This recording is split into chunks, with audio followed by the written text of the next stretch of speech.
This is the Wall of Silence podcast, the ACNAtoo story. An account of church abuse and cover-up in the Anglican Church in North America. Of things done and left undone, and why we should care about it. This is episode 15, Crisis or Conspiracy? Washington Post Aftermath Part 1, a live discussion with ACNAtoo.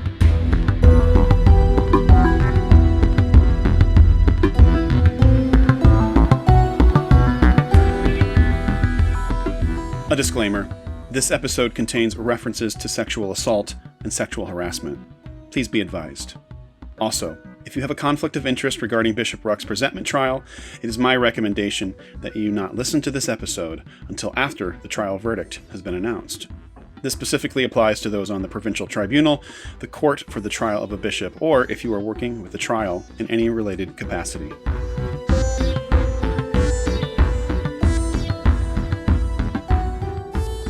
Much has happened in the Anglican Church in North America over the past few months. That is, September, October, and November of 2025. As a way to encapsulate this present moment, some of the prospective episode names ACNAtoo helped me consider were ACNA Apocalypse, as well as the Wapocalypse, or should it be the Wapopocalypse? I'm not really sure. Some of the more biblically rooted candidates for episode titles were From Darkness into Light, and The Truth Will Set Us Free. In the end, I chose something inspired by a conversation I saw on Twitter, or X, in the hopes of asking a potentially provocative question. More on that later.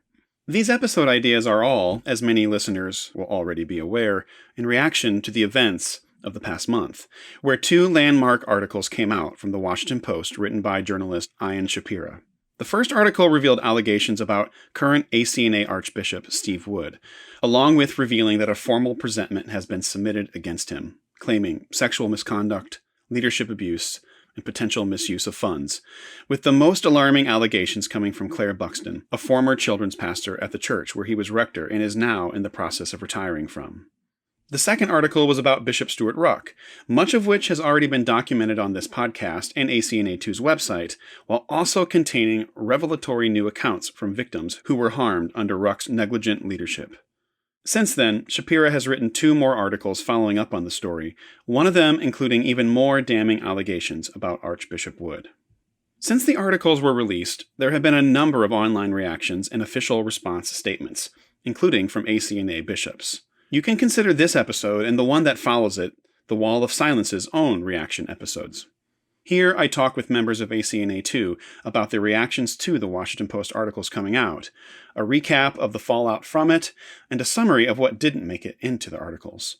Perhaps even more importantly, though, beyond the headlines, this episode, in my estimation, is something of a masterclass from ACNAtoo members, where they are offering to us all their years of expertise and experience of what it looks like having to respond to church abuse and the mishandling of abuse by church leaders. They have so much wisdom to offer. I hope others will discover it as they seek to navigate the current crises happening in so many of our churches and denominations. Joining me is Abbi Nye, who fielded a number of questions from listeners who were there with us on the live chat. Audrey Luhmann, who has been on a number of episodes already, as well as Heather Griffin and Conor Hanson, who have been briefly on previous episodes and will most likely be featured again. Please note that, due to the somewhat slow nature of podcasting, our conversation was recorded before the fourth Washington Post article came out, as well as before a Living Church article written by Arlie Coles that includes an 8-page response letter from the authors of the presentment against Archbishop Wood. In that letter, they assert ACNA leaders knew about allegations towards Wood long before they took their story to the Washington Post, and thus that church leaders have not been fully transparent. There's a lot of details in their letter and the article that accompanies it. I highly recommend reading it along with Ian Shapira's newest Washington Post article. The other allegations coming from the article state that there is, quote, a new affidavit by the Reverend Andrew Gross, the ACNA's former communications director.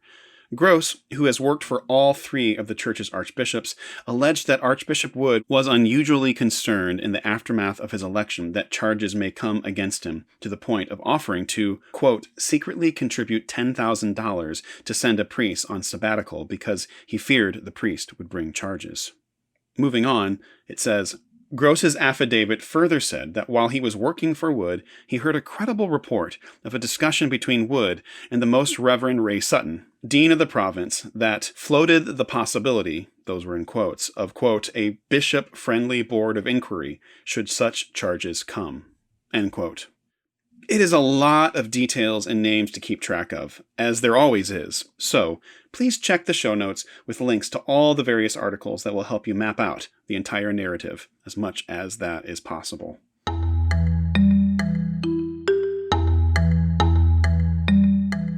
My conversation with ACNAtoo will be a companion to the next episode, which continues my conversation with Sam Lacey, a lawyer and one of the writers of the lay presentment against Bishop Ruch. Sam and I will respond to the articles as well, along with our thoughts about the nature of Bishop Ruch's presentment trial, which has now ended and is in the middle of a 60-day deliberation to decide a verdict.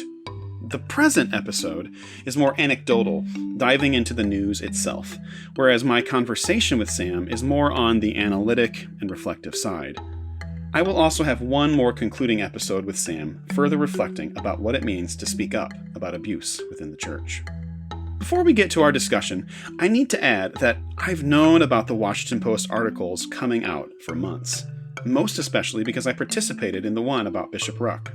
I'm mostly featured, along with ACNAtoo member Audrey Luhmann, in a couple of videos posted within the articles, with my contribution to the article itself diminishing in light of the actual survivors deciding to speak out. So be it. I'm happy to take a back seat.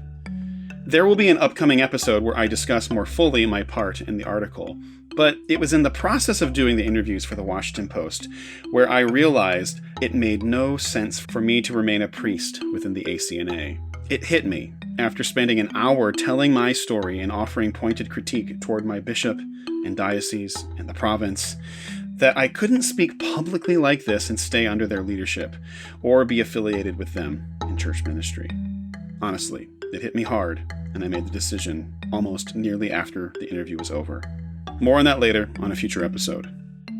I should also add that while I did know the articles were coming out, I was made aware at a later date that Archbishop Wood was going to be a focus as well, and I found out about the specific allegations toward him along with everyone else as the articles were published.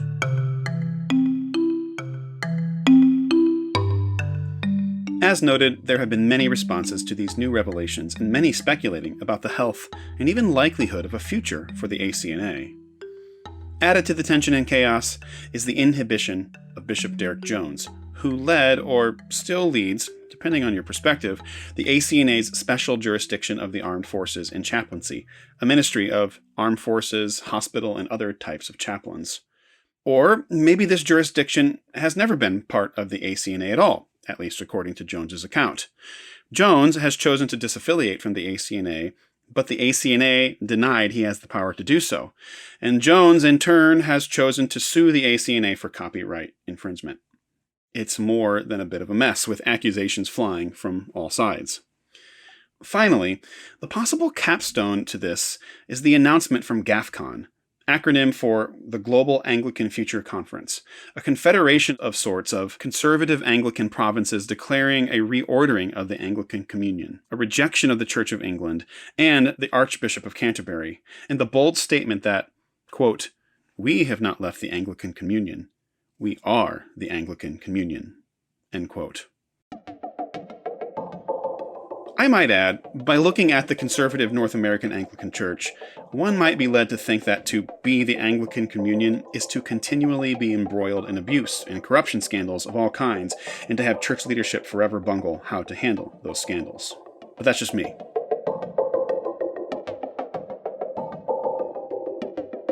The online conversation I mentioned above posited whether all of this happening is either a, quote, crisis within the ACNA's canons, that is their church law, and disciplinary process, or is it a conspiracy against the ACNA? Some are saying it's both. A member of ACNAtoo suggested their own metaphor, that of human dominoes, where each person in a sequence knocks the next person down. They even sent me a video demonstrating it, with hundreds of people in a massive exhibition room strapped to mattresses, falling to the floor one by one. The idea is this is a course which the ACNA bishops have set up for themselves. unknowingly setting into motion this current set of events. And as everyone who's made a complicated domino set knows, once you push that initial piece down, even if you happen to bump a piece by mistake, the momentum starts, and you just have to watch all the pieces fall.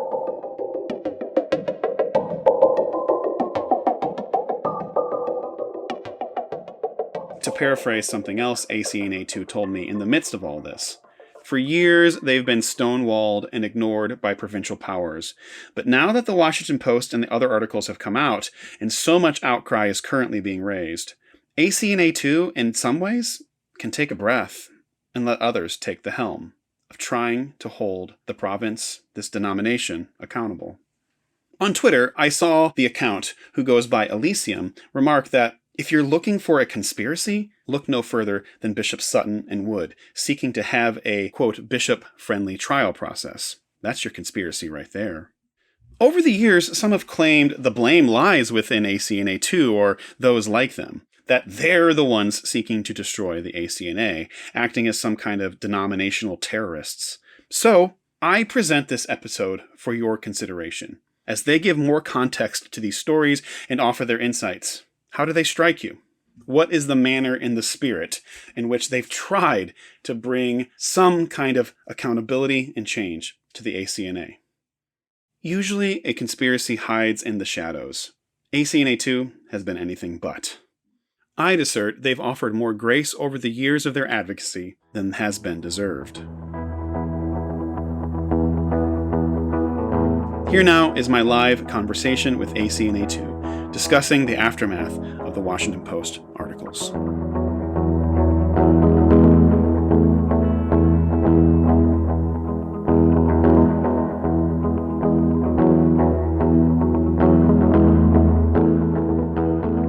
Here's what I want to just acknowledge right from the beginning is for those of us that had worked with or had just had various, some shorter, some longer conversations with Ian Shapira, the journalist from the Washington Post. His article or his articles, they are a distilling of so much information in different people's stories. Maybe one of my own example is, I was going to have more than just a couple of sentences in the article, but he ended up talking to so many other people. Because of that, because of everything that needed to be fit into the stories, not everything made it in. And so that's what this conversation is about. Some reflections that we can all have or what we can all share based on what maybe was able to be fit in, or other things that we can bring into the conversation around Bishop Ruch, even Archbishop Wood. Where do you feel like we can jump in? I might piggyback off of what you're saying, and that is to acknowledge that to all survivors on this call, survivors out in the ACNA and elsewhere, oftentimes when you have the opportunity to tell your story, it ends up being truncated, and you end up taking your entire experience and it becomes a paragraph or a few sentences, or sometimes it can get misinterpreted or whatever. I do think that Ian Shapira did a really good job, a very thorough job of investigating story after story. But, we sent several survivors to him that ended up not being featured, and their story is just as relevant, just as real. So I just want to put that up front.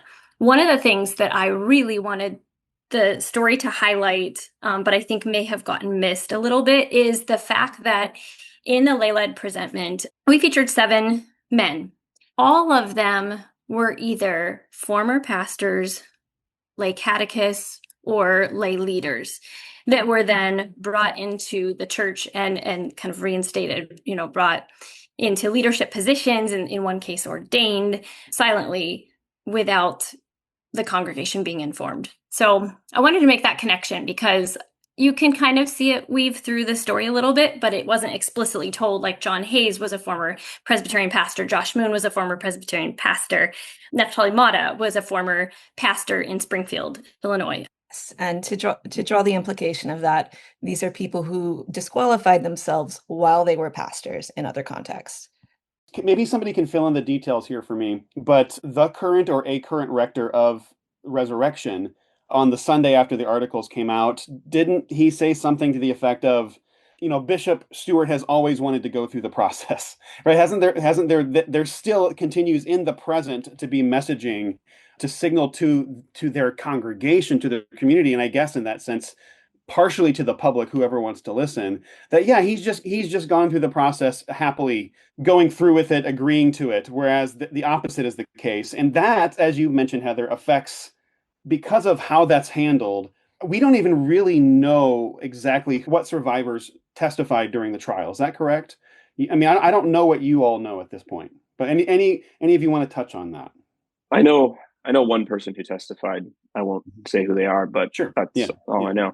And they were not willing to share with me if they knew of any others testifying. So it was all very locked down. If you remember, or listeners will recall that back in September of 2024, then new Archbishop Steve Wood released across the province provincial letter email saying that, I think at the end of the email, saying that he had asked the trial court to release updates on motions as they were filed. And he implied that they were going to do that, but the actual wording is that they agreed to give updates. So technically they were correct. They gave their first update just prior to the 9-month mark. And then when Alan Runyon, the prosecutor, resigned publicly in July, he alluded to past motions where the court had ruled that they could not access certain material or could not question how the investigation happened in 2021 and 22. So we know that there have been motions filed. We know that there have probably been appeals. But again, right now the public messaging is that they're going to be transparent and they're going to lay out the process. They haven't done that. They haven't shown us at all that they are willing to do this.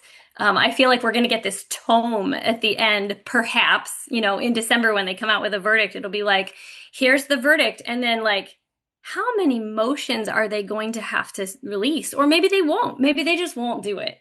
I think they're going to go with the not doing it. Just based on previous experience.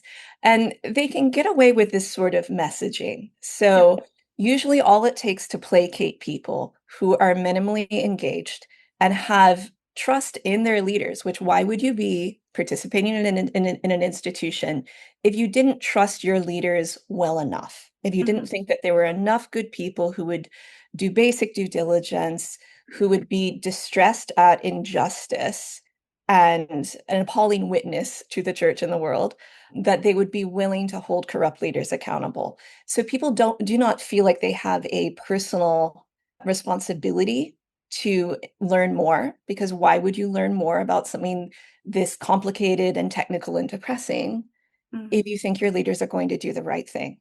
So for people who are mildly aware that there's something going on, it's very easy for leaders in corrupt institutions, this is not just the ACNA, to placate people with what I call sincere pastor voice. So expressions like we take abuse very seriously, we are so sad that this is happening, and then you mix it in with a little bit of legalese and reasonable man voice. And that discourages people from learning more. First of all, they think that, oh, there's very reasonable people in charge. And they also think this is just above my pay grade. It's too complicated. I don't understand these legal concerns. So that's usually enough to get people to go back to sleep, to not feel like it is their responsibility to learn more, or there's nothing they can do. There are not real mechanisms within the ACNA for laity and lower clergy to participate and organize to push back against corruption from the bishops. To continue on with that, a lot of lay folks in the ACNA don't understand the power they have as laity. And the ACNA has done a terrible job helping people, especially a lot of folks who come from evangelical backgrounds and things, understand like you have power as laity in the ACNA. And just in Anglican, you should have power. Yes, with significantly less power. Yes, you other should. Polities. There's no House of Deputies like there is in the Episcopal Church or other polities in the Anglican Communion. Anglican polity in its history is conciliar. It's based on councils, and lay people have always made up a part of those things. And the fact that that just doesn't really exist in the ACNA to the degree it has historically shows de facto that the ACNA is like, we don't want to deal with that. We just want to run this how we want to run it, i.e., we want to control it so we don't become tech. Somebody did ask a question like, what does ACNA2 need? How can we help you as a team? Like, we don't really need, we kind of do our thing, but what we really want you all to do is be a pain in your local parish. Speak up, ask people questions. You have power as laity, like, and you have power not from the ACNA, but from the fact that you took baptismal vows and you are part of the church. And so you can step in and say, hey, this is concerning. I want to talk about our processes. I want to talk about the kind of culture we have in our church. Do we talk about hard things? Are we afraid to face these things? Do we obfuscate with our language? One thing you can do as a layperson is to look at your pastor and tell them, this is a very practical example, like something I learned in my life a while back. Look at all your pastors in your local church and say, never, ever, ever say, I'm sorry if. Apologies, like that's not an apology. Say, I am sorry that I did X. Active language, take responsibility for actions. Don't say, I'm sorry if that. No, part of this is learning to like recapture language that owns the truth and says like, this is what is true and it's hard and we're going to face it together. That's like one little thing you can do locally. Yeah. I'd like to talk about why it's so difficult to get accountability in the ACNA. It's difficult in just about every church system. I have done advocacy work in multiple systems other than the ACNA. The ACNA is one of the more difficult ones, and there's a number of reasons for that. Most of the ACNA population, the laity, they're not coming from an Anglican background. They're often refugees from other evangelical traditions. And, I was raised in the Southern Baptist Convention, and I can say, like, it felt so much better when I landed in an ACNA parish with loving people. They seemed so sensible and wise. There was a sense that these structures of governance create more accountability and therefore more safety. That's largely illusory, though. And I was never particularly encouraged to learn more about actual mechanisms of governance or why I should participate. And again, if you feel safe in your local parish and you assume that the rest of the ACNA culture is comparably safe, you're not going to be very motivated to learn more. So I think what laity need to understand is that when their bishops fail, the clergy are not really the next line of defense. The clergy in the ACNA are bound by vows of obedience to their bishops. They face threats that laity don't. So ACNA clergy that speak out in support of ACNAtoo, that are critical of the province's or a diocese abuse response, face swift retaliation in many cases. They could be risking their livelihoods. And most people are not going to be willing to do that. So I think that most laity have the perception that if there was a real problem in the ACNA, their wonderful clergy would be talking about it and would be doing something about it. And in many cases, their clergy are not even keeping up. So many clergy in the ACNA effectively have a congregationalist mentality. They see themselves as only responsible for the activities of the local church. They'll often use the language of calling. I am only called to pay attention to my local church or local diocese. And I think that this is evasive. If you are part of a body, you have responsibilities to the rest of the body. And if you want to be a congregationalist that does liturgy, do that. But that's not what we have here. We need to recognize that the clergy are not going to tell you what to do, and that you have to organize, and that individual action is not effective. I know so many wonderful people who are legitimately concerned, who have written concern letters to their bishops or to their clergy, and that's not going to be effective. They're not going to care unless you're a big donor or have enough social capital to cause them trouble. The way that you have an impact in organizing is to get your local parish organized, to ask your vestry to withhold tithes from the diocese, which therefore means withholding tithes from the province, until specific things change. Because until the money stops or until their image is threatened, a lot of these leaders are not going to be motivated to do something. There were some provincial talking points released to all clergy in the ACNA just prior to the Washington Post articles coming out, and they encouraged clergy to stringently avoid sharing your personal feelings or opinions. Basically, please don't talk, or at least don't give, lots of information, especially if you don't know it. I want to say at the same time, multiple times there and then publicly. Archbishop Wood has denied the allegations against him. So you're allowing the head of the entire province to deny allegations and say, nothing to see here, this is all false. But also, clergy, I don't want you to talk about it. I don't want you to ask any questions. You can't have it both ways, right? There's not transparency. And when the figurehead leader gets to deny allegations publicly while everybody else is supposed to stay silent, something's wrong. All the red flags should just be going off everywhere.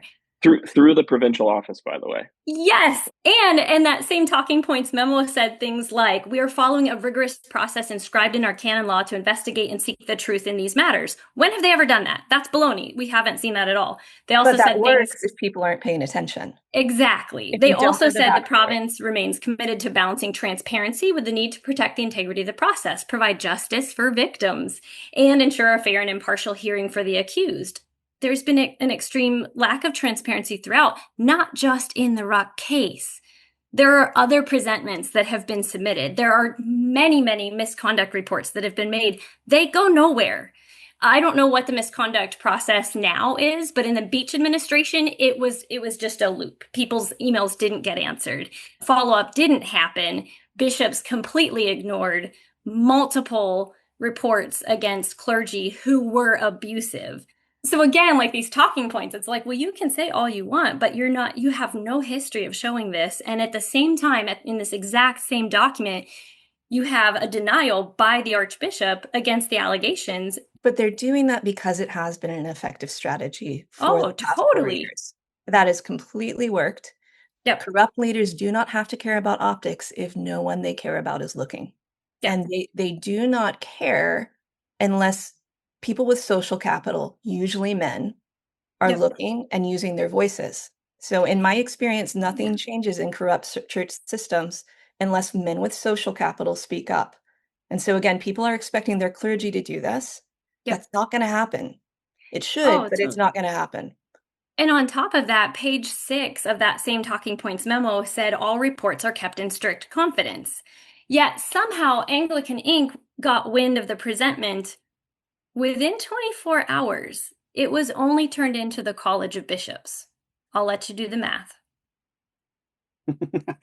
So, very provocative question. I like that one. It'd be lovely to have an answer to that someday, Oh my why gosh, that happened. What I want to do now is to switch over to Abbi, who is going to ask us some questions from those that are our guests that are here with us today.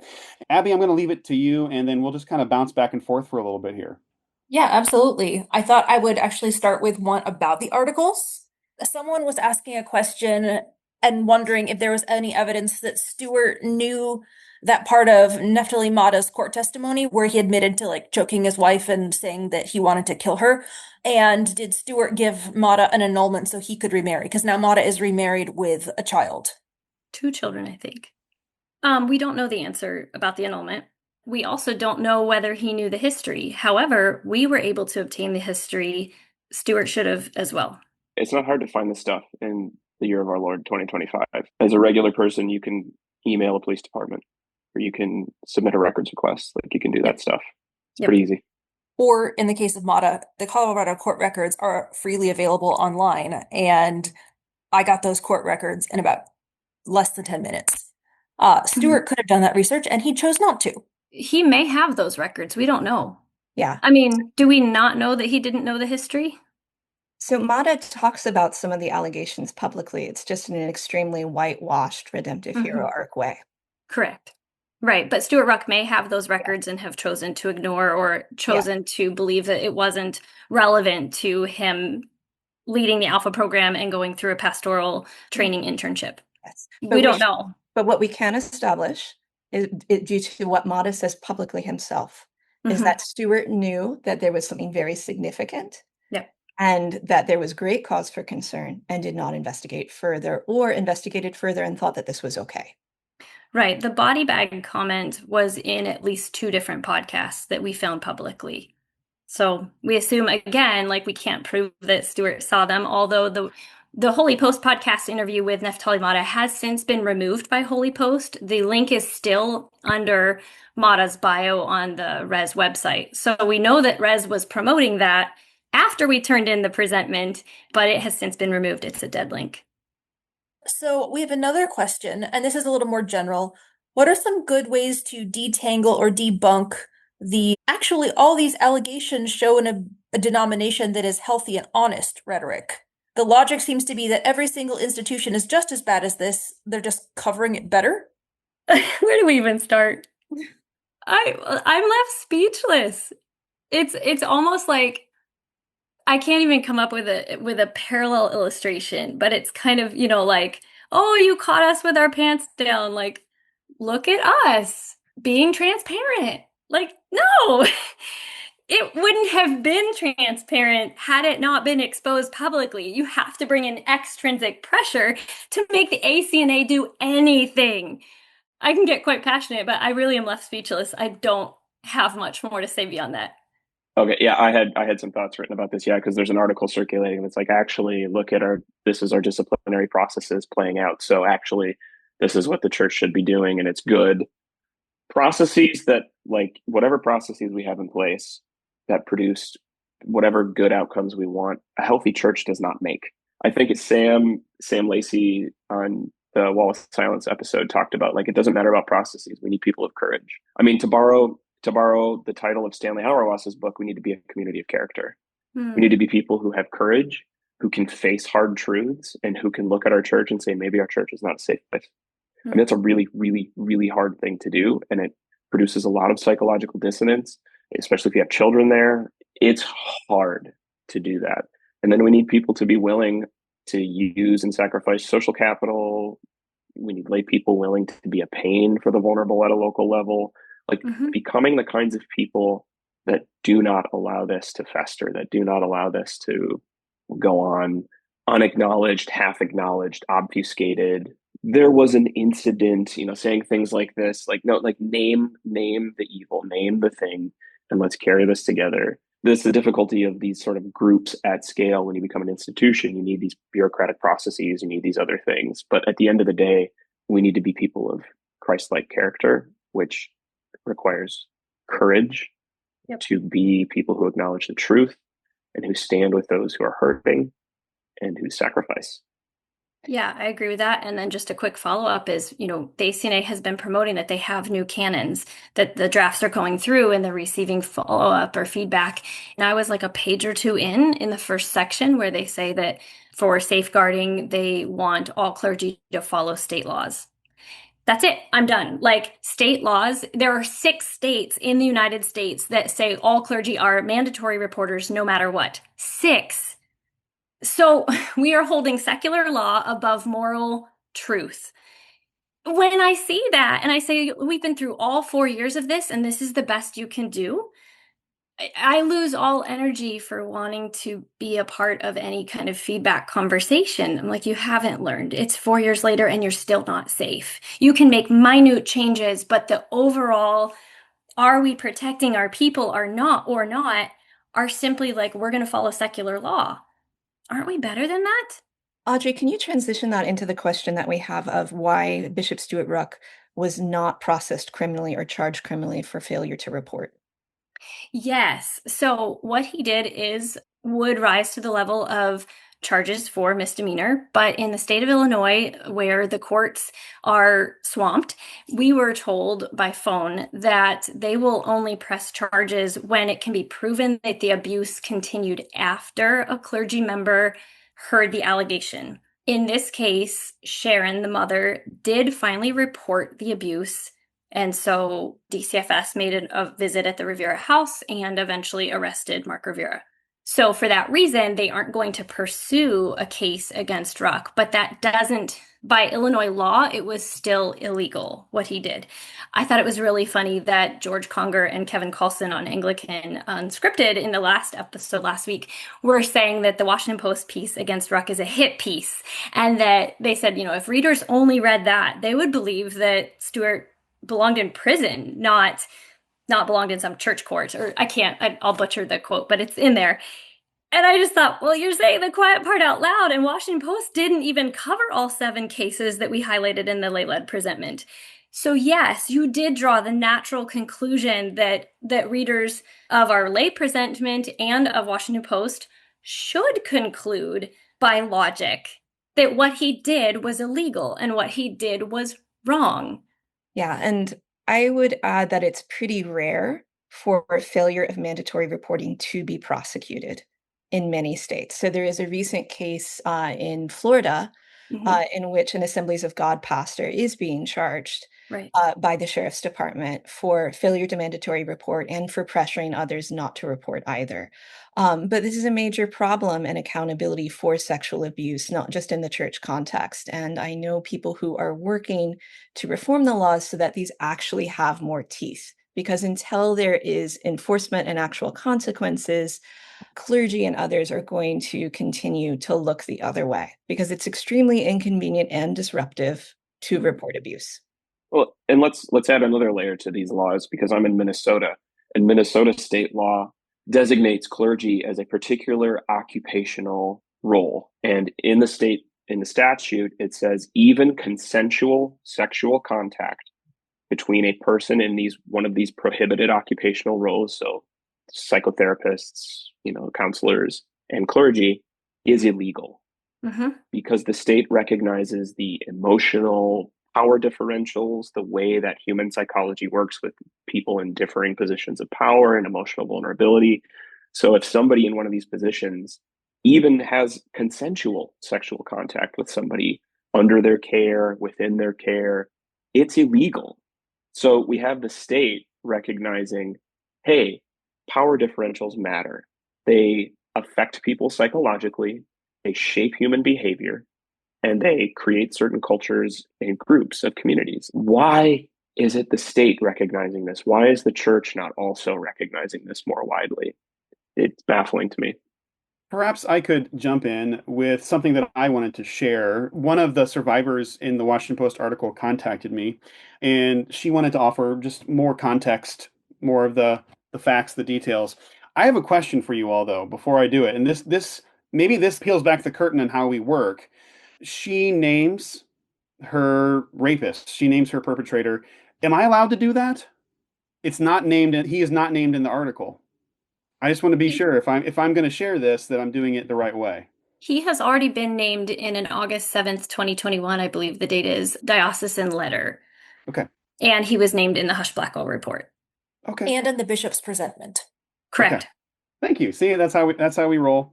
So let me just offer context. This, if you're following the Ruch article in the Washington Post, this woman, she's going by the initials AD. Just to offer some context, she said in an interview that she dated this man, who I will name here in just a moment, from late 2017 to mid 2019, when they mostly overlapped as colleagues at a church planting organization. We'll probably detail this organization at some point, but it's Greenhouse, yeah? So this is the Greenhouse Church Planting Initiative organization. In October 2019, she told Ruch that the man had raped her during their relationship. Ruch said that he believed her, she recalled, and later told her that she confronted the man who admitted it. While Ruch supported her going to the police, AD said he proposed an alternative. Let the man continue working at the church planting organization for 3 months until he found new employment. AD, now an opera singer in New York City, said she agreed on the condition that he undergo sex addiction treatment and weekly therapy with periodic confirmations of his compliance. She asked for updates, but never received any, she said. So over the next 2 years, AD said she held her anger at bay, and then in 2021, she accused the man of raping her in a report that she filed with the Chicago Police Department and that she shared with the Post. AD said a detective told her she needed to persuade Ruch and other church officials to cooperate with law enforcement, but she said she no longer trusted him on matters of sex abuse because of the way he handled the Rivera case. I say all that because the details are often vast, right? We have to try to keep track of them. Yep. So I read all of that as everyone's listening, and then here is her statement to me. It's not a criticism of the Washington Post article. It's just more of to say, here's what didn't make it in. And here, if I can offer some more clarity. AD says, in October 2019, Ruch asked me if it would be okay if Joel Gerard could stay in his greenhouse movement job for 3 to 6 months. He quit Greenhouse in 2020, sending a letter to his financial supporters with the excuse of, quote, "I believe God is calling me to a career in business," end quote. He has left the UMD and is now living in Miami. Joel was working in childcare at the diocesan daycare Oak Park Building Blocks when Ruch decided to keep him on staff. Oak Park Building Blocks is a daycare on Greenhouse movement property. It is located in William Beasley's church building and was run by his wife, Ann Beasley. I did look that up, and I don't know if Ann Beasley currently works for that daycare. That's my insertion there, by the way. AD goes on to say, in the WAPO article, it says, quote, "She asked for updates but never received any," end quote. Specifically, I called the person who was assigned to keep me updated on these most basic accountability measures, and that person acted like those measures were never agreed to and that it was none of my business. I reminded him of the ways it was very much my business, the arrangement Stewart made, and the email Stewart sent, confirming the arrangement. And then he recalled the agreement and referred me to another clergy person who might know what's going on. When I spoke with her, she confirmed that no one had been put in charge of ensuring Joel took these steps and couldn't even confirm if they had been communicated to Joel as a condition of his employment at all. He failed to give me an update because neither he nor anyone else had done anything to check that Joel was attending those meetings. And that's the end of her statement. So there you go. Hopefully that gives some context. Do you all, any of you have any reactions or anything you would add to that? I think it's just yet another example of showing that either Ruch fails to sense the urgency and recognize it, or he just doesn't think it's important. I don't know if that means he doesn't believe the victim, or maybe he does and doesn't care, or thinks perhaps more, I would maybe postulate that he thinks that he can heal that person, the alleged perpetrator. Again, I will point back to the fact that those 7 named men in the lay-led presentment are all former pastors, former lay catechists, former lay leaders who preached. So I don't know. I feel like there's some pattern there that just seems, to me, throws up a red flag. It's really disappointing that follow-up didn't happen for her. I think she was putting a lot on the line. And you have to remember that she was in Ruch's system, in the greenhouse system, for a long time, which has baked into it so much like transformation. And so she followed a process that she had been taught was the way to be and the way to go, and she was betrayed. Yeah, by the time survivors come forward publicly, if they come forward publicly at all, they have Yep. usually gone through multiple rounds of betrayal. The first instinct of most people who are abused within the church is to go to their clergy. They think that they will be taken care of, and that's rarely the case. So most people have gone through several rounds of trusting the process and experiencing institutional betrayal from their churches after the initial abuse. And most survivors will say that betrayal by the church after the abuse is worse than the initial abuse itself. Yes, consistently. And I just want to say I'm grateful that AD gave us permission to read that, because hearing more of those details just reminds me of just how much energy survivors consistently give to these things and carry, often alone. And it's just exhausting. Like when you're like, I have to contact them again to try to get them to do this. I have to send another email. I have to read the reply. Is it going to be satisfying? Like, are they going to, recognize the urgency here? Like, it's so tiring. And so I'm thankful she, shared those extra details to help us fill that picture out. This is why I don't really buy the line that God has only called me to focus on my local church that we hear from so many clergy. No, I do not think it is the will of God for survivors of abuse within our churches who have been betrayed by our church leaders repeatedly, who are crying out for help. I do not think it is the will of God for the clergy of the ACNA to leave those survivors there to fight for themselves, or to only have a handful of survivors and advocates fighting with them. I think that's shameful. Yeah, it's just a disgusting and more egregious form of God told me to break up with you. Yeah, I mean, it's spiritual bypassing. Related to the Washington Post piece on Ruch, grateful that AD shared her story. So JA in the article is a woman assaulted by Josh Moon here in Minnesota. I had never heard those details before reading this Washington Post article, and it just absolutely infuriated me that Stewart suspended her because she existed as a woman in the room when he came in there unannounced.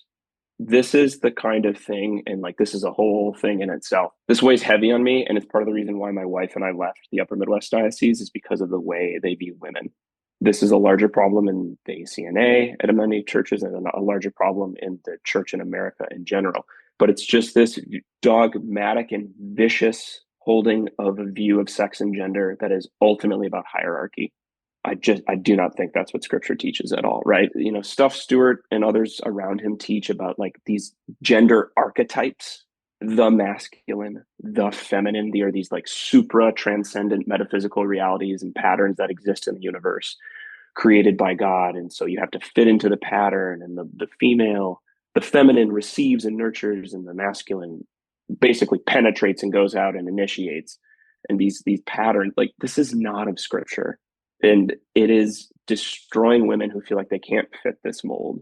It creates these cultures of women being things to be managed. The most important theological question people think to ask is, who's in charge? Right? It's like, that's like the most important theological question some people think you can ask. And they ask it in relation to men and women. And then they even take that question into the Trinity, which is heresy. Full stop.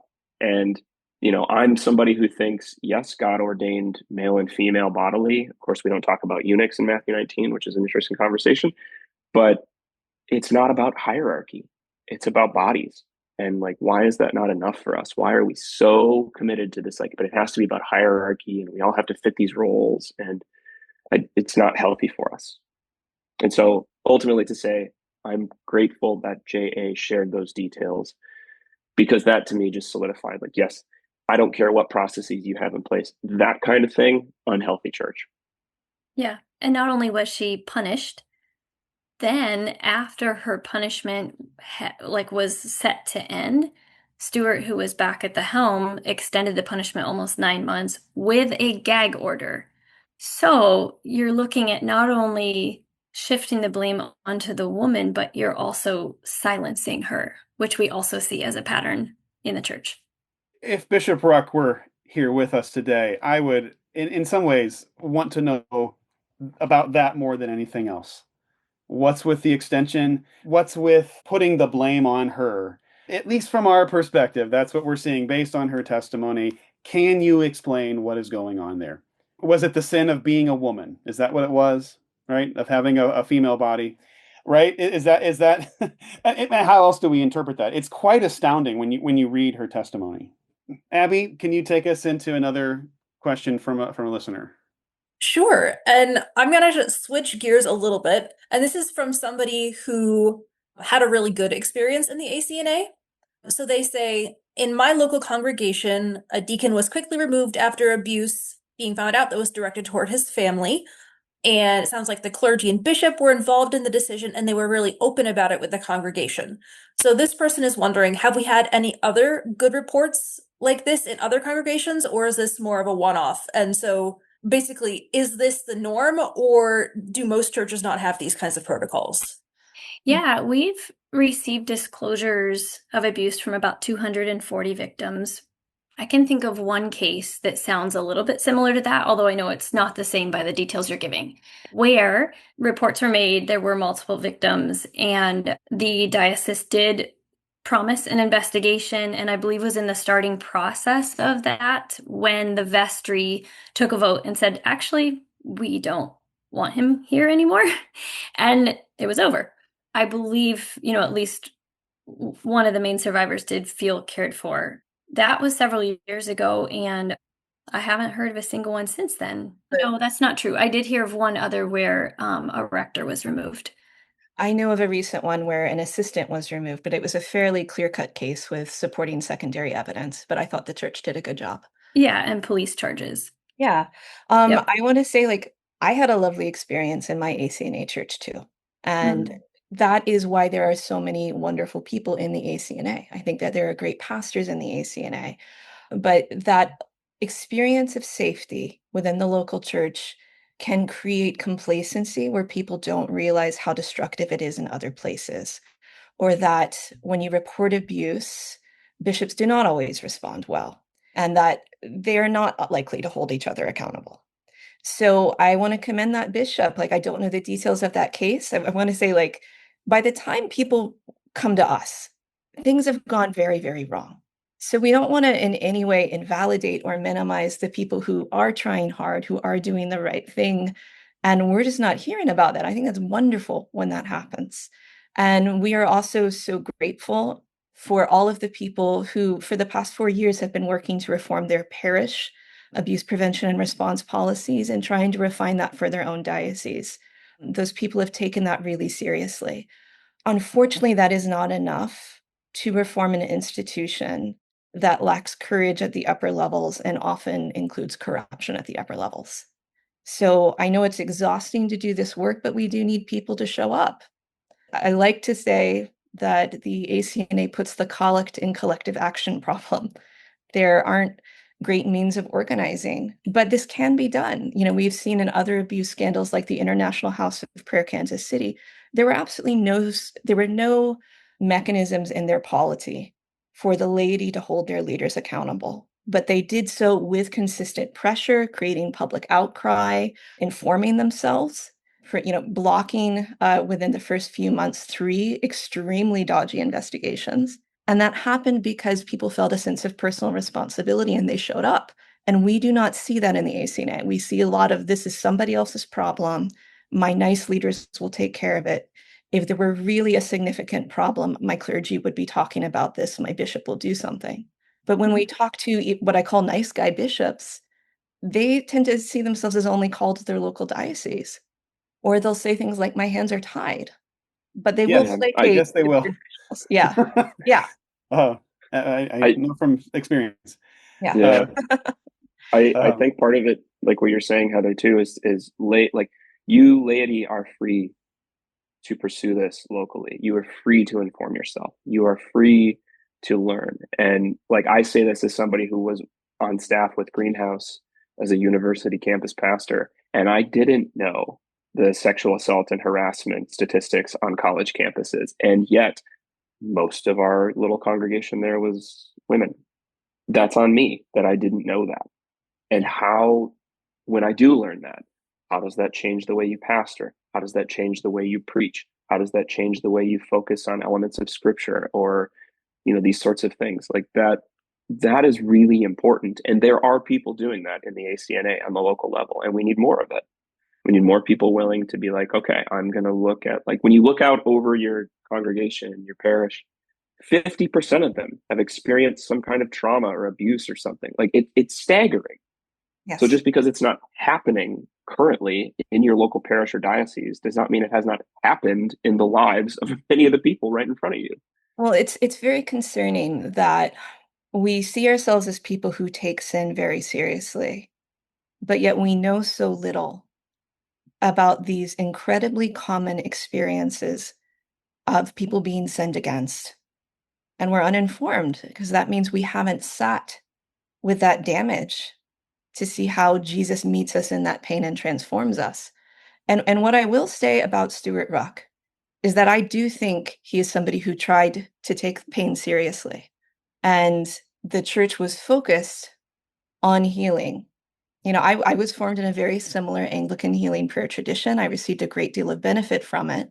I have become more skeptical as I see cases like the Ruch case and others, in which people who see themselves as pursuers of healing and who have so much hope that the Holy Spirit will transform us, as I see a complete lack of courage in facing their own idolatry and in presuming that if there were anything really bad going on, the Holy Spirit would tell us because our hearts are pure and open.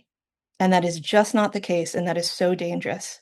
So it's actually a danger for people who sit with this great suffering and who have had so much hope, for them to reckon with the ways that they have unintentionally caused harm or permitted harm in their system. And it does not communicate that they actually really trust that God can save us from massive sin and the effects of sin in the world if they will not face the truth and reality and repent and repair that harm. Wasn't there a sermon, I think it might have been from Ruch, where he is giving his parishioners the idea that the heart is deceitful and we should not trust ourselves. So am I correct in saying, I think maybe it was Audrey that showed me this? That And was my last Sunday at Res ever. yeah. Well, what I find profound about that is, why teach it to your parishioners, to your people, but not apply it to your own sense of discernment? Hmm.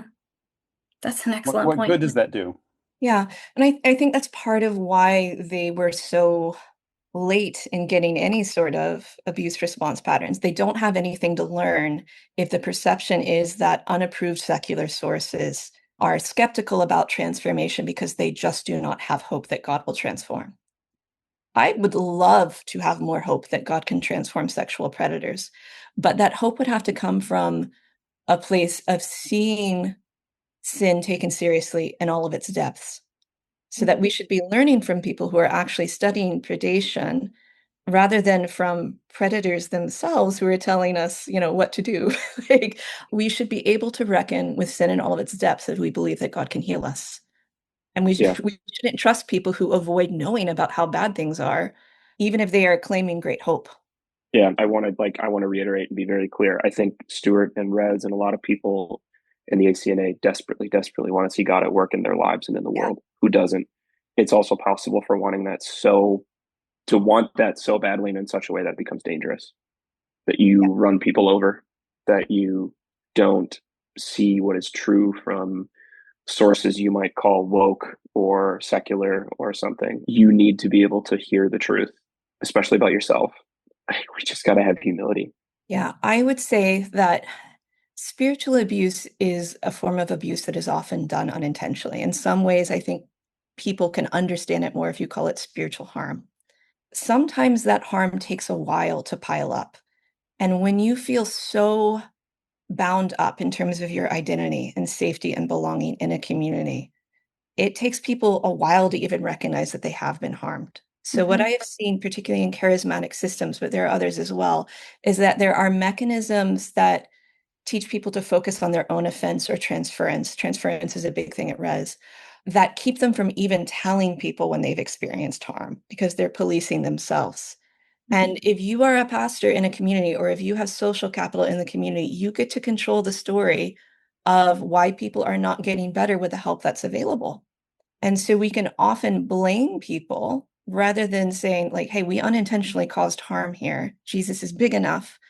Let's seek to know Jesus well enough to see how he can actually meet us with the problem as big as it is. And let's seek to repair the harm that we've caused.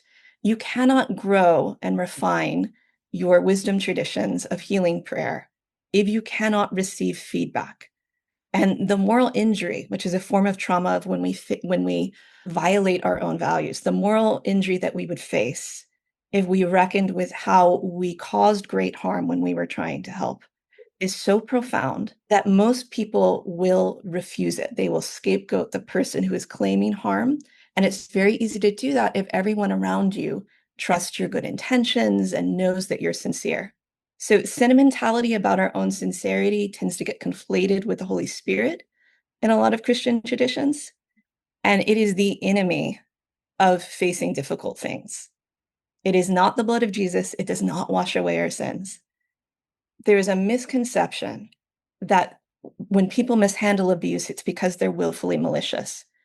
And I think that's rarely the case. Usually people are sentimental and they think that if they have good intentions and right doctrine, they are going to magically have good judgment in areas where they have no theoretical background, no practical experience, no practical wisdom. And so they rush into making the same mistakes that every other system makes, partly because they won't Google, because they think those mistakes in those other churches happened because people were willful bad actors. Like, as somebody who has an automotive degree and worked in automotive for 9 years, I've had a lot of men walk in to when I worked and thought they knew a lot about cars. Just stop pretending. I can tell when you don't. Like, it's okay. It's okay. Like, Yeah. it's fine. I don't think you're a lesser man for not knowing about cars. You are no lesser of a leader if you just say, I don't know about this. I need help. Like, we need help. We need experts who can show us the truth, because we are not, as Heather, you've taught me to say, omnicompetent. Yeah.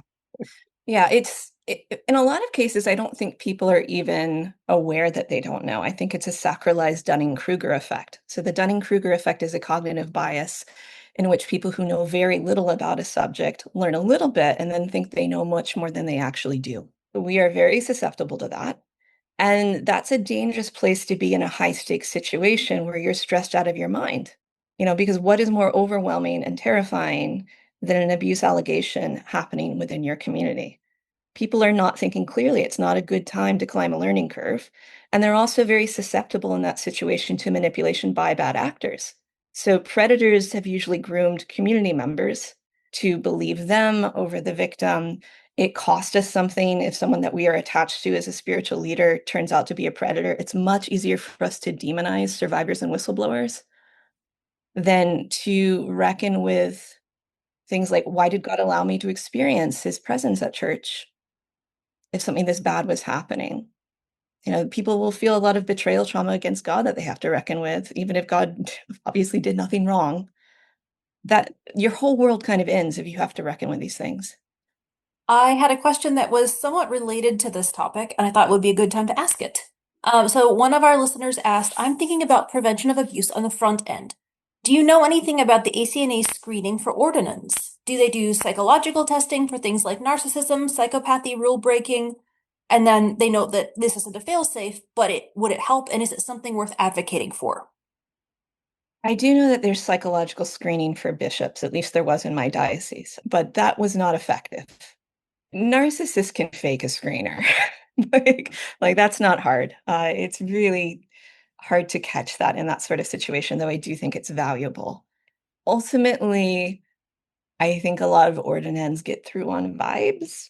Does the bishop like them? Does the person sincerely profess the true things? But that's going to vary from diocese. I would imagine that in some dioceses, the process is more rigorous. Audrey, do you know actual details, Connor? I don't. I've heard some wild bishop stories, as have you. I can't say more. Yeah, I don't have a wild story. I took a psychological evaluation. The ones that stuck out, I think if I remember, are how do I hear voices? Am I feeling am I getting kind of like spiritual influences from other places? But I don't remember questions about narcissism. I imagine they were there, but this was a decent time ago. So yeah, Connor, go ahead. No, yeah, I don't know much about when I was in the UMD in the Upper Midwest Diocese. I don't know much about the ordination process. It seemed very like, I don't want to say secretive, but that's how it felt. It felt very like, well, if Stuart kind of vibes with you, he'll talk to you. And you're like, okay. I mean, part of this too goes back to like, what do we teach in seminary? Like, do we teach anything in seminary about, hey, if you're a priest or a pastor, you have power. Do you know what that means in your role in a local parish? I think Matt Tebby said this on Twitter. Like, how do you know your desire to go to seminary is not itself a trauma response? Yes. Or like you have something broken in you that needs healing. Like we got to have some like serious conversations about that sort of stuff. I guess I can read this. A comment has come in from Abby. This is actually a friend of mine, former from the Diocese of Quincy. He says, quote, I was on the commission on ministry in the Diocese of Quincy, and I can tell you it's 99% vibes and 1% believing in the right things. Ouch. Wow. I think he was on my commission, so I guess Oh, Waylon Chris. was just getting a lot of vibes that day. The vibes are good, Chris. The vibes are good for you. Yep. Oh man. Chris, can I ask a related question? Okay, yes. So another person asked, the Washington Post reported that allegations against Bishop Steve Wood surfaced just weeks before his election as Archbishop. How does a church that claims to practice discernment miss something this serious at the very moment it is choosing its highest leader? What does that reveal about how we listen, whom we trust, and the kind of holiness we truly value? I want to ask a counter question. How do we know that it was just caught? Is it possible that leaders or bishops knew about this beforehand? I just want to throw it out as a possibility. That's one way of asking a broader question that we don't know enough about.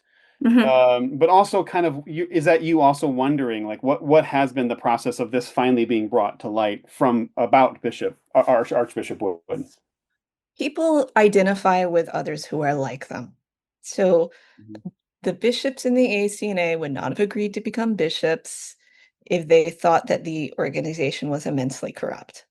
And so you don't have to be a bad person. You just have to be kind of naive and identify with other leaders. Like one of the sad things I've seen in abuse response in a lot of church contexts, not just the ACNA, is that the response of even really lovely pastors who, like, I do consider to be good pastors, when they hear an abuse allegation against somebody they like, they identify with the pastor. And like sometimes that means these people are abusers themselves, but like I really don't think that's the case a lot of the time.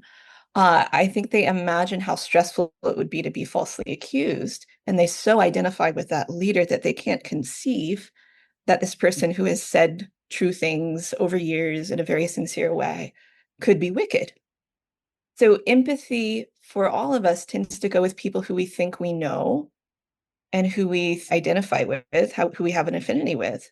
And if you overestimate your own reasonableness, which is a entrenched vice in much of the ACNA, you'll overestimate your ability to assess repentance, especially if you spent your life career building an institution building that rather than care of the soul as a pastor and sitting with people who are stuck in ways and need help and discernment to grow. You're not going to have good discernment about whether your buddy could be secretly a predator. Like nobody thinks that. Like these people who are predatory and stay in power have really good social skills. They can present the image of goodness that is required of their community.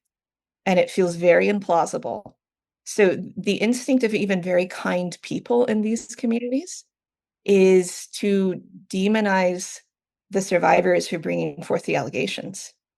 You know, they're just out for money, they're a manipulative woman.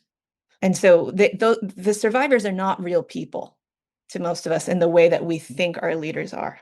It's easy for us to preserve our idols and our sense of comfort, avoid facing tremendous betrayal trauma if we can make those people bad so our leaders can be good. I had a relevant question. Someone asked, let's say Wood steps down or is defrocked. Given the institution-wide problems in the ACNA, are there any bishops in the college right now that we could trust in that top position? No. I've heard so many problems from so many. I was thinking through, going through the list of like, who would be the most senior? What are we going to do here in this situation? And my heart just kind of sank. And I've made it public now. I resigned 2 weeks ago. I turned in my letter to the provincial office, just resigned my membership from the ACNA.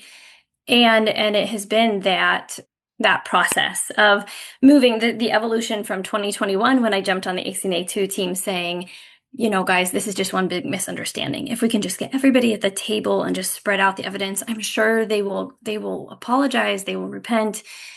We just need to get the UMD together and the province together, and we can work this out. And I was very much the cheerleader on the team and had to go through my own process of disillusionment and apologize to what I had done to survivors. I had drugged them much longer than they ever wanted to go, as I was telling them to trust the process.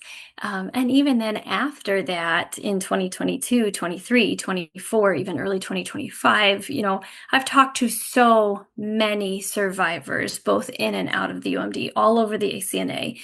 And yes, I have encouraged them to jump the hoops and try to bring allegations forward and try to find some sense of accountability. Many of them want to stop the abuse. They want to make sure that what happened to them doesn't happen to somebody else. I'm done with that. We have allegations of mishandling against so many bishops in the ACNA, and I feel like I can no longer trust the process. I can no longer even trust their motive. Well, somebody asked a question, I might bring it up, about whether we're participating in the follow-up conversations to the canons, and look at what is being messaged right now, post WAPO, post allegations against Archbishop Wood. They can't say that they have processes for this and that they are going to hold confidentiality or they are going to be transparent when they need to. None of that has been demonstrated.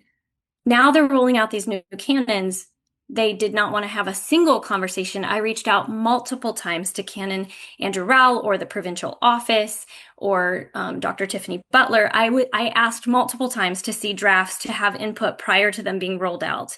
And then like on the first or second page, they say, we will follow state laws. And I was just like, I'm done. They haven't shown that they actually care. And I know too many stories against too many of our denomination's leaders that I've lost hope and I'm tired. And so I just had to say, I'm done with the ACNA as my home, province. I can't do it anymore. I still will sit and receive survivors. I still will hold stories. I want survivors to know that their story matters, that it wasn't their fault, that I believe them, and that there is life on the other side. But I'm not going to tell them to jump the hoops. It's exhausting. It's painful. And they won't see results. Right. They'll often be stonewalled, and this is an effective strategy for a lot of corrupt institutions. They know that the inertia to get people engaged enough to inform themselves, to know what is going on and be upset about it, and and to provide focused efforts and pushback to hold their leaders accountable. They know that the inertia works in their favor. And so just dragging things out long enough tends to wear out survivors. And this is particularly sinister when the institutional reps can perform caring and empathy and offer false hope. We know of manipulative people in this system who do that, and other leaders know that these people are manipulative and are crushing survivors, and they're still giving them access to vulnerable people to offer them false hope. I mean, there are bishops who I know who I like as people, but I do not think they show the courage that is needed for this hour. So you can have the best policies in the world. You can have the most beautiful canons, but those canons still have to be implemented by people of integrity. And I do not think we have the level of virtue institutionally to resist the level of evil that we have allowed to come into power. So I would love to be proven wrong, but you and I have been doing this for 4 years. You and I were both put through the ringer with so many wrinkles. Yeah. We were put through the ringer. Like I wanted to believe that at least a small percentage of bishops were willing to do the right thing. And that led to me being spiritually abused by a bishop who was manipulating us and offering us false hope while he was smear campaigning us. So I don't think most of the bishops are malicious.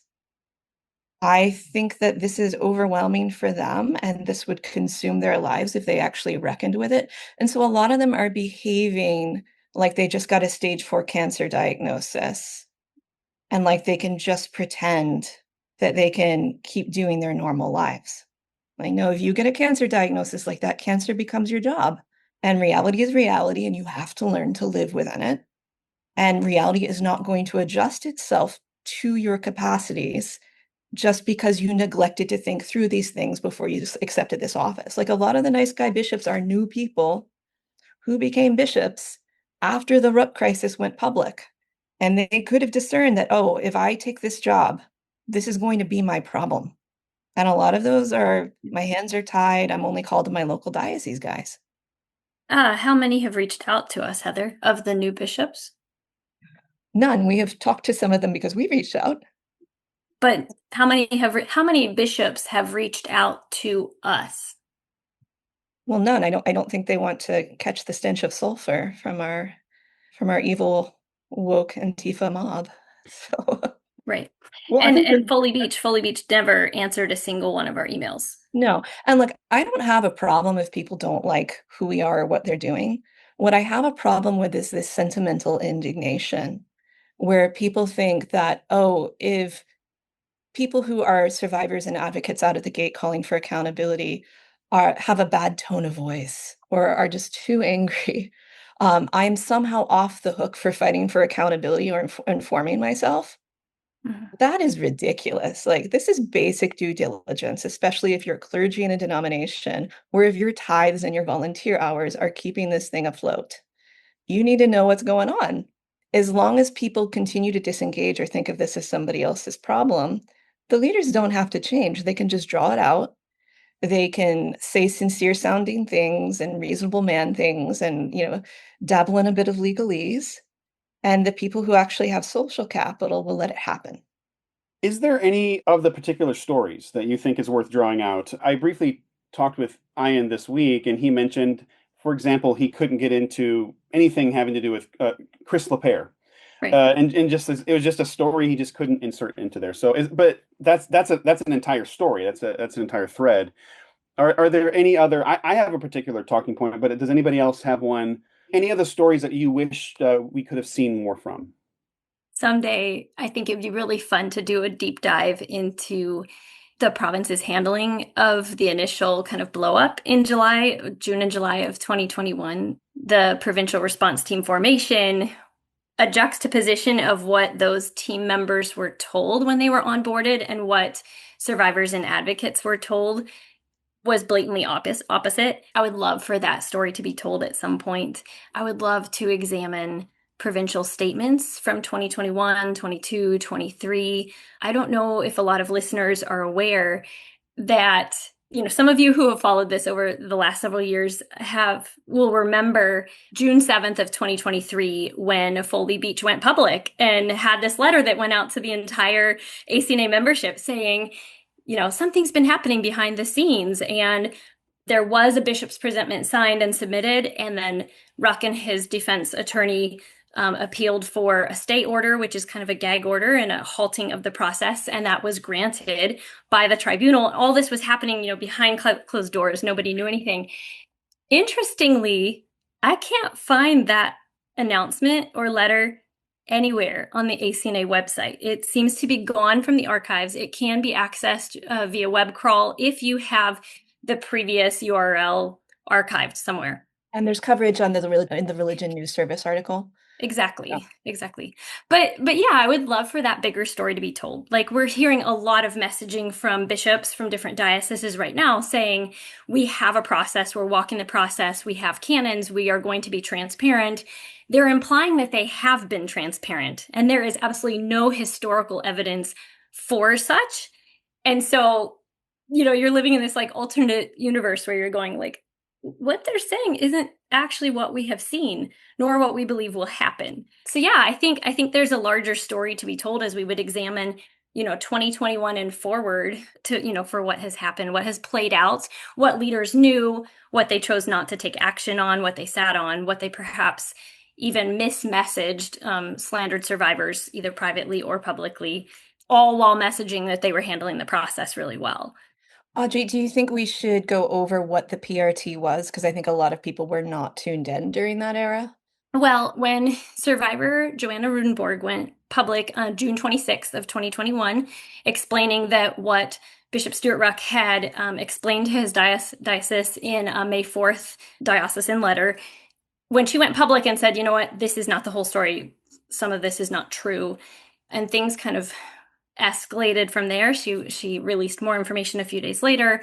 Stuart Ruch wrote another letter on, I think, June 29th. It continued, more was released from survivors in early July. Bishop Ruch took a leave of absence July 8th of 2021, and the ACNA fully released a letter saying that the process had been turned over to the provincial office and the College of Bishops to, handle the situation, perhaps work on an investigation. So at the time, Chief Operating Officer Canon Alan Hawkins, who's now the Bishop of Christ Our Hope, Diocese of Christ Our Hope, he was in charge of this provincial response team called the PRT. And I believe alongside the executive committee selected 7 other members to serve on this team. Most of them were either on the ACNA's payroll. A lot of them worked in the provincial office. Jeff Garrity was a vice chancellor.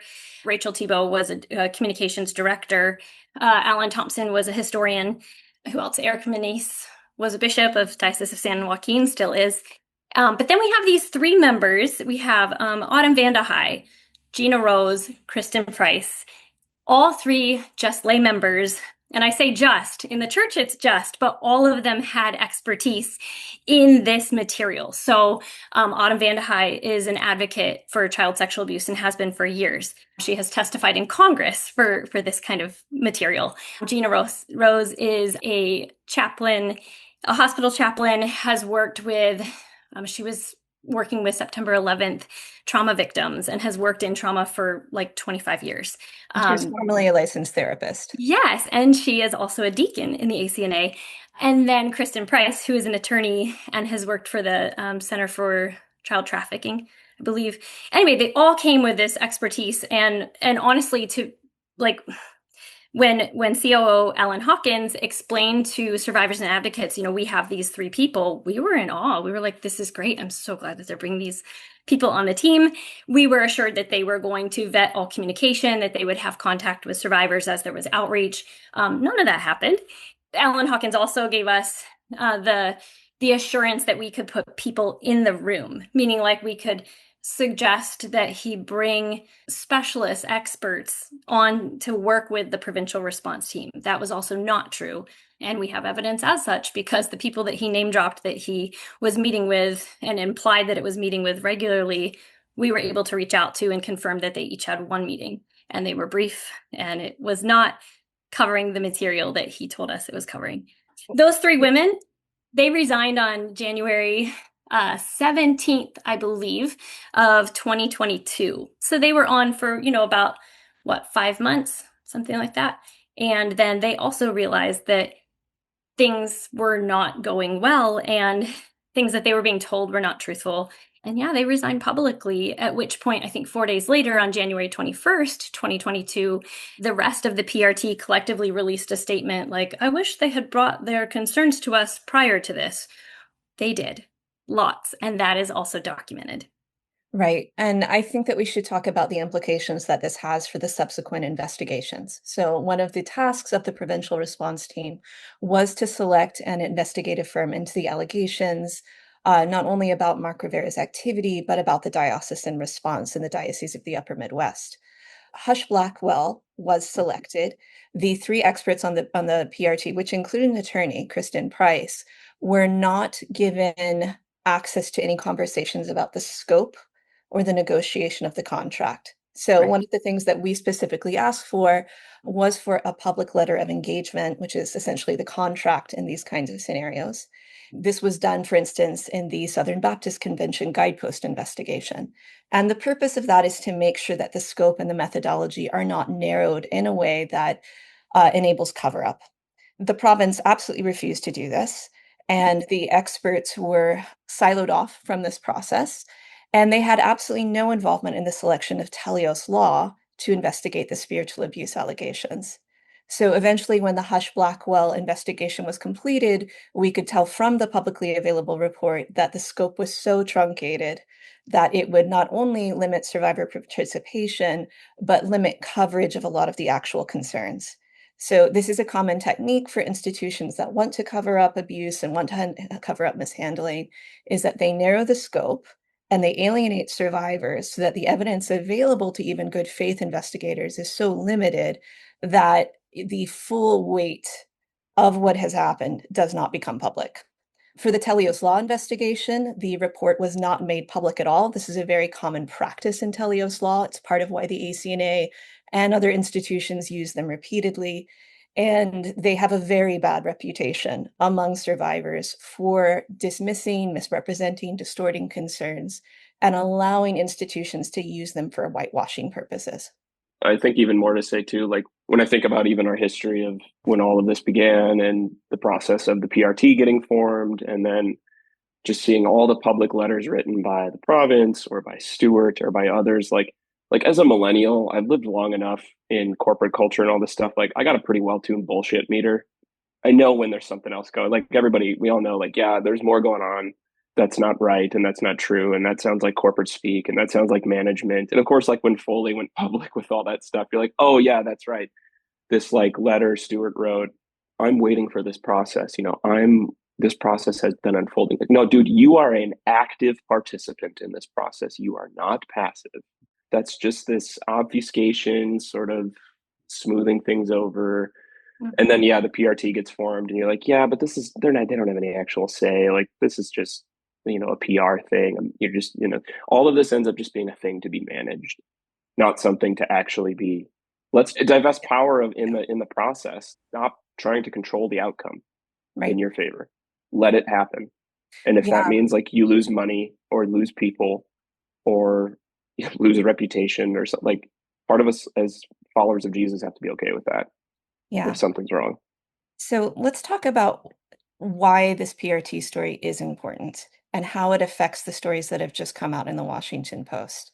There has been no public accountability for the PRT. The people who were implicated in mishandling are still in power. Some of them have continued to be involved in abuse response. The truncated results of the investigations are what shapes the trial. So therefore, you do not get full participation. You get a intentionally reduced view of what has actually happened there, and which of course favors both Ruch and institutional cover-up. Bishop Ruch has his own objections to the investigations, but they are different from ours. But I think even groups that disagree as much as we do with people who are alleged perpetrators, I think there's many cases where we would agree that they are not actually being given due process.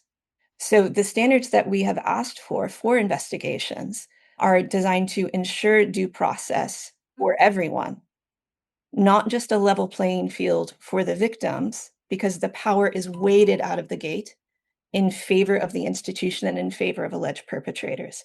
A properly done investigation that is independent is the best possible way for people who are unjustly accused or where the allegations are distorted. It is the best way for them to be vindicated.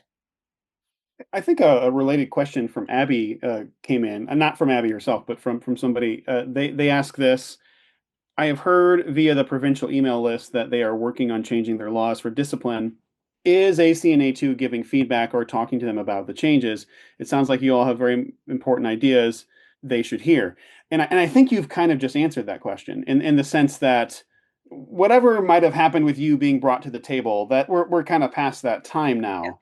That's not going to happen. You're not being asked to be like, hey, we would love your expertise and feedback. That's just not happening Yes. in any realm of any of this. Is that Well, correct? and also, we're all tired.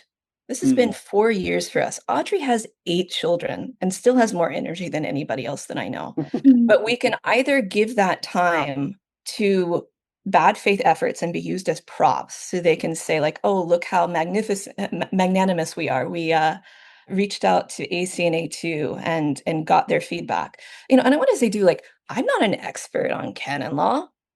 Like, this is not an area that I have focused on. Like, I want them to talk to people who have been studying this for years. Well, and maybe they have, but they're not willing to say who that is. They're not Yes, or willing what to sort of feedback they've given. show us your homework. We want to see it. Yeah, or are the experts institutional protectionists, who tend to demonize survivors? Well, and also in the practice that we're seeing. So they're working on the canons. At the same time, Phil Ashey is bringing in for the American Anglican Council, Teresa Sidebotham, who leads Teleos Law, to give a seminar. Hello, if you haven't heard us for the past 4 years, we've been decrying Teleos Law's practices. They are not best practice. Like survivors outside of the ACNA who have gone through their, Ethnos 360 and Mission Aviation Fellowship are 2 major investigations that Teleos Law went through and did a really bad job, according to survivors, and demonstrably bad. Like people's interviews were just botched when they were summarized. And then, long story short, American Anglican Council is still bringing her in the near future to do a seminar. So you're already demonstrating that you don't want to hear us. Yeah. And I think many people are not aware that there was a committee, canonical reform on disciplinary actions, that worked diligently. Yes. Volunteers, some of them with really significant expertise for several years. Yep. And their reforms were blocked. Yep. And that is that is one of the reasons the Ruch trial has been such a fiasco. And when when various members of that team were like, you know what, I need to step off, like you're not really taking us seriously, they were made the scapegoat. They were raged at by a bishop on a phone call. Right. And then that person turned in a report against the bishop and it went nowhere. Right. And this is a common mechanism in the ACNA, is you get wonderful people who want to be part of the solution.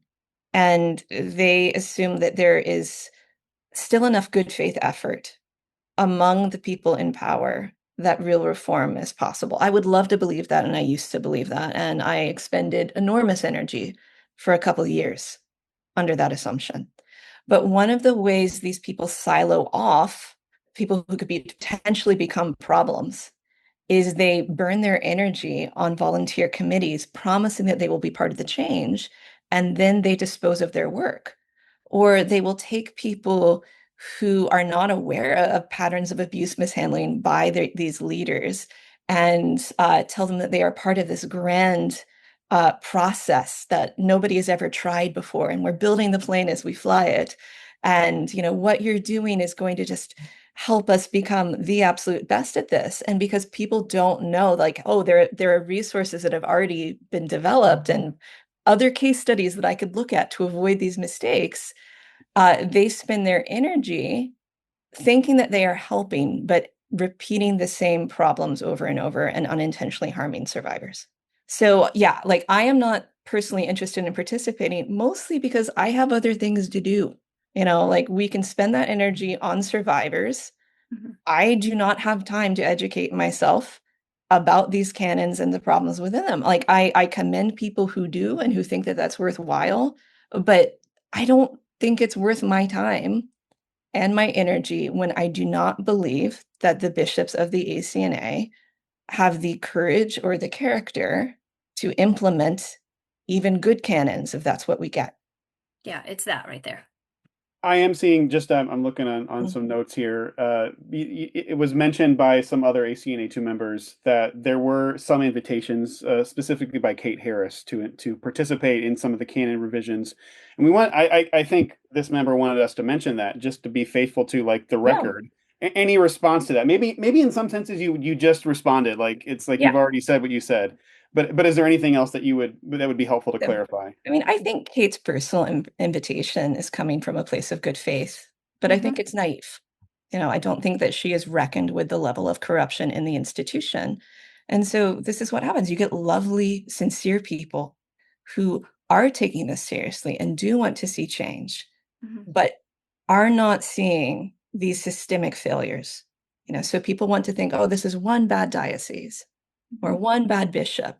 And this is one of the challenges that we have with media coverage is that looking at cover up and institutional enabling, that's very hard to develop within the narrative of journalism.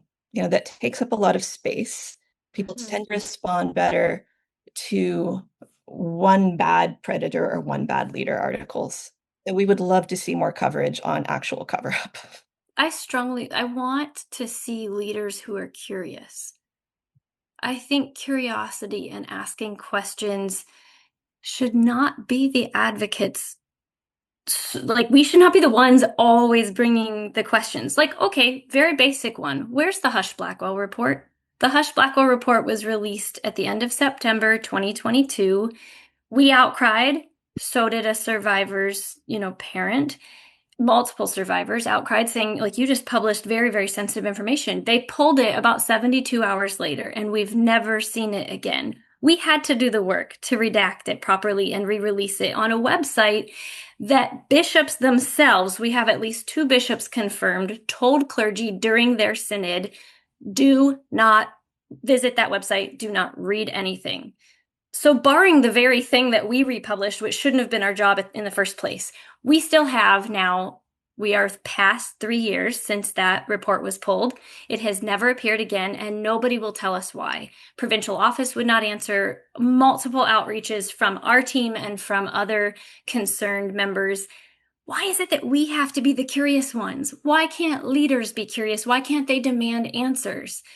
It's shocking to me how few leaders will Google.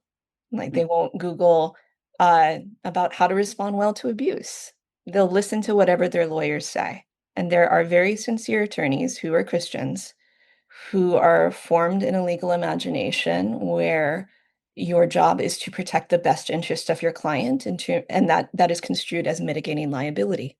And let's name the names. Scott Ward of Gammon and Grange legal firm, who was the previous chancellor of the ACNA, working alongside Jeff Garrity, who was the vice chancellor. They both wrote the contract. We know that. That's in a text message from Alan Hawkins.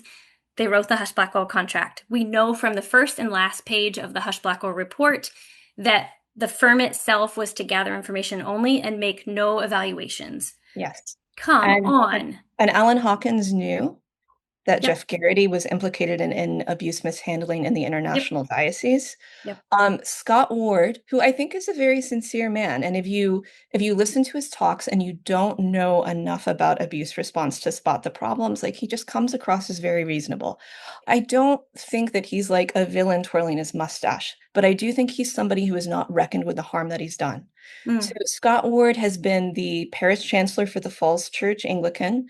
He was the diocesan chancellor for many years in the Diocese of the Mid-Atlantic, and he was the provincial chancellor for the entire ACNA, and I believe on the executive committee. All at the same time. All at the same time. So he has guided and shaped a lot of the abuse response and legal imagination of the ACNA. So he is a partner and partner owner of a law firm named Gammon and Grange. He and his fellow attorneys were some of the lead legal advisors in the sovereign grace abuse response. Which is a big deal. If you know the history behind that, that's a big deal. Yes. And Robert Showers, who is now retired, I believe, but was at Gammon and Grange, was part of the SBC executive committee and resigned in protest when attorney Rachel Den Hollander recommended that they waive privilege. Right. So, you know, and Showers has received criticism and almost been disciplined, I believe, for claiming that documents should be hidden under attorney-client privilege that actually should not be. If you look at the Gammon and Grange website and how they approach investigations, no survivor of abuse would look at it and think that these people are on our side. They would think that this is a firm where the mentality is you protect the churches. There is another megachurch in the DC area, McLean Bible Church, where there was a sexual predator who was caught grooming young boys in the youth group. And Scott Ward was quietly brought in to investigate, while the church was his client. They will investigate for their clients sometimes. I believe that is the arrangement. That was the arrangement. And there was never a public report on that. So I've talked to some of the advocates who have worked on that case. There was no transparency, no accountability. And for every single stage of the Falls Church abuse response in the Jeff Taylor case, which was the subject of the January 2025 Washington Post investigative report, also by Ian Shapira, Scott Ward was a legal advisor anytime a red flag was raised that we know about Jeff Taylor's misconduct for the Falls Church.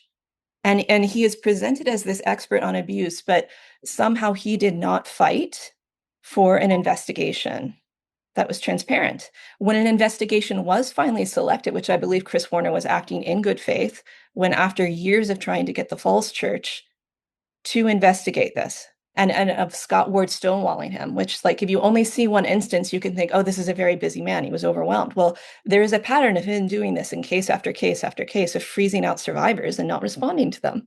Right. And who would they bring in as an investigator? Eddie Eisler. Yeah. Eddie Eisler shares an office with Gammon and Grange.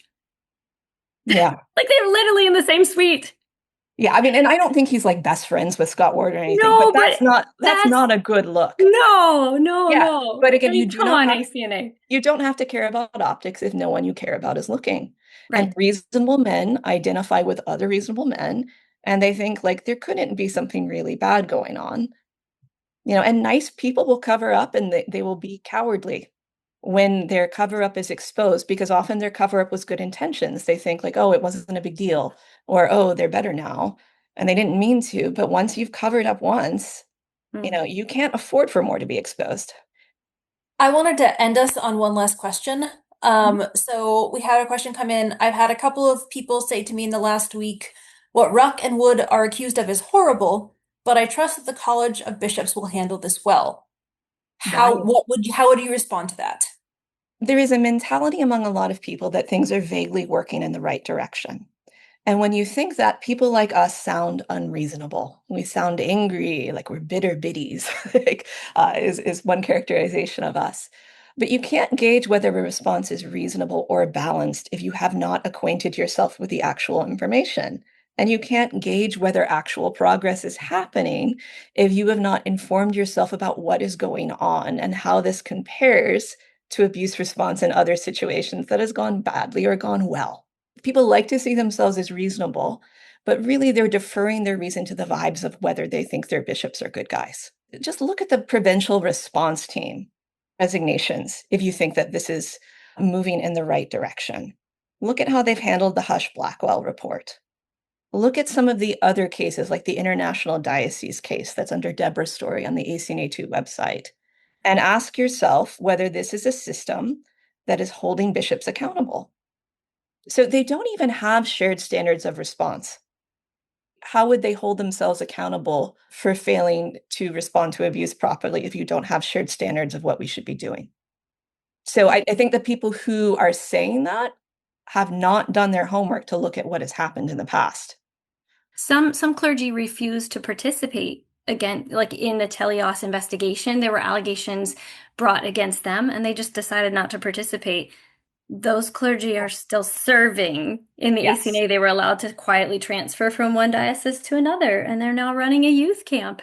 Yeah. Like, come on. Yeah, it has not been mandatory that if you are the subject of Title IV discipline that you must participate in any investigations or disciplinary processes. I want to say that they're trying to change that, but that's been standard, say, in the Episcopal Church Title IV for years, which, it's not like things are great over there either, but at least they've thought through some of that. But again, like if you don't have good people implementing the canons, it's not going to matter. Personally, for Chris and for myself, I got off that moving train, and the water's pretty nice. Again, you're seeing all of these bishop statements in follow-up and in response to the articles, and we've now seen a number of them. I don't think they give us any hope for there being a well-handled process. It's from page 4 of the Talking Points memo, which I've put on my Twitter. It's hard to read because I got it from an online source and then just kind of blew it up. But page 4, the talking point says, because the complaint has only recently been received and is still in the process of being validated, it would be premature to speculate about how this process is likely to unfold. We have canons for this. Either we do or we don't have good canons, right? Like, we have canons for this process. I can tell you exactly how this process should unfold according to the canons. So the fact that they're saying we don't know how this will unfold is just ridiculous.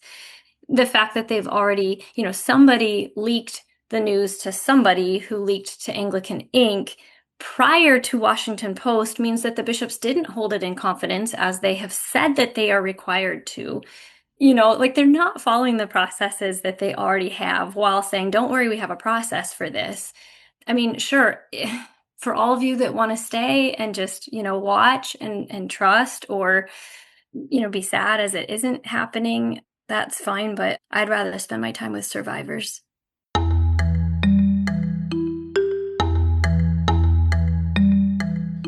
Thanks again to all the ACNAtoo members who participated in our discussion, as well as to their supporters and the listeners of this podcast who joined the Zoom conversation that day. As I said at the beginning of the episode, there have been a lot of responses and a number of articles detailing the ongoing issues in the ACNA. Please look to the show notes for links to some of these, including ACNAtoo member Abbi Nye's article about how victims and advocates have been treated within the ACNA over these years. Articles from Arlie Coles, and various Twitter or X threads, such as from Coles and author Marissa Burt, compiling many of the responses, including their own.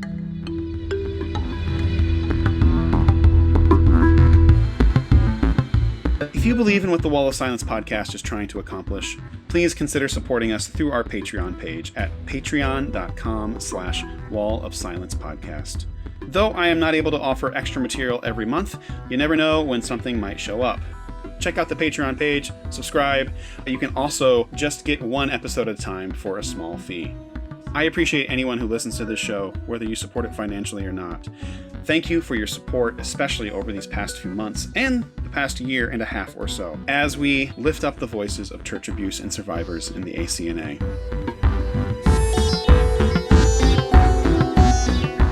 The Wall of Silence podcast is produced and edited by me, Chris Marchand. I also record the music, and our artwork is by Alice Michlik. You can find her other work or commission a piece through her Instagram account, Mouthful of Stars. Please rate and review the podcast on Apple, Spotify, or whatever service you listen on. You can find a link to the transcript of this episode, including related article links, in the show notes. Thanks for listening.